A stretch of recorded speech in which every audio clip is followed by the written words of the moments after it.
بيقول الناس بقت وحشة.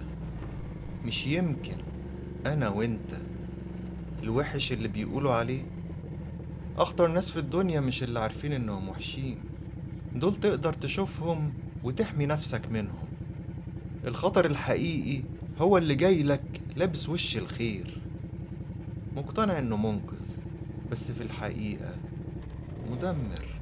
التاريخ مليان طغاة دمروا ملايين وهم مقتنعين إنهم بيبنوا مجد للبشرية. وده أخطر ما في الموضوع. اللي عارف إنه غلط ممكن يوقفه تأنيب ضمير، لكن اللي مقتنع إنه صح مفيش حاجة هتوقفه. والمشكلة إن الفخ ده بنقع فيه كل يوم. ممكن تجرح حد بكلمة وتقول أنا بس كنت صريح، أو تسيطر على حد وتقول ده من حبي، أو حتى تكسر حلم شخص أنا بخاف عليه.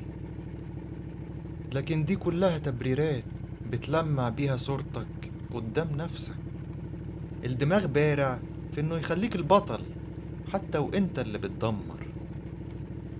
وده اللي العلماء بيسموه الانحياز لخدمة النفس، آلية العقل في خداع نفسه عشان يفضل شايفها طاهرة مهما عملت. طب ازاي تعرف انك بتضحك على نفسك؟ اول حاجة، ركز على التكرار. لو ناس مختلفة بيقولوا نفس الملاحظة، غالبا في حاجة جواك محتاجة تتراجع. تاني حاجة، خد بالك من التبرير. لو فضلت تكرر نفس المبررات جواك، ده معناه انك بتهرب من حقيقة مش عايز تواجهها. واهم نقطة، جرب تبص للموقف من الناحية التانية. لو انت مكان اللي قدامك، هل ساعتها برضه هتشوف سلوكك خير؟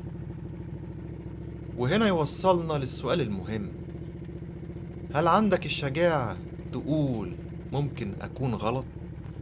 لأن كلنا بنغلط عادي.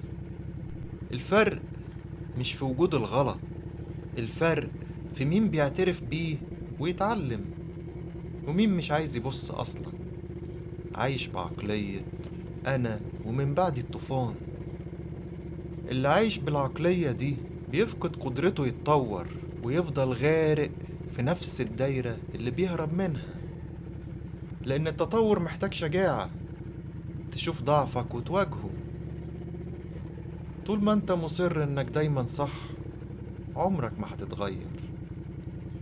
هتكرر نفس الغلطات وتلاقي حياتك بتمشي في نفس السيناريو مهما حاولت تهرب. زي واحد بيجري في دايرة مقفولة، فاكر انه بيتقدم، لكنه بيرجع لنفس النقطة كل مرة. واللي شايف نفسه دايما الصح بيقف مكانه، واللي بيقف مكانه الزمن بيسبقه، وساعتها يبقى هو الطوفان اللي غرق فيه لوحده.